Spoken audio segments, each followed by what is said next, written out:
How to make a PDF file on Camscanner. First, open the Camscanner app on your phone. Next, tap on the camera icon at the bottom of the screen. Now you have two options. You can take a photo directly using your phone's camera, or you can tap Import Images to select pictures from your phone's gallery. Let's take a sample photo of a page. After capturing the image, adjust the corners to crop out any unwanted edges. Once you're done, tap the checkmark icon at the bottom to continue. Now choose a filter for your scanned page. I'll select No Shadow to enhance the text and make it clearer. Then tap the checkmark again to proceed. If you want to add more pages, tap the Add button. You can also tap Batch if you'd like to scan multiple pages at once. Simply repeat the same steps for each additional page. Once all your pages are added, your document is almost ready. If you need to make any changes, tap on Edit at the bottom.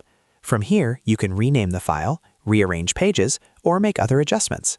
Finally, tap the Share button and select Share as PDF.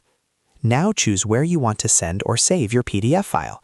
You can email it, send it through WhatsApp, or save it directly to your device. And that's it. You've successfully created a PDF using Camscanner. If you found this video helpful, don't forget to like the video, subscribe, and press the bell icon for more quick tech tutorials. Thanks for watching.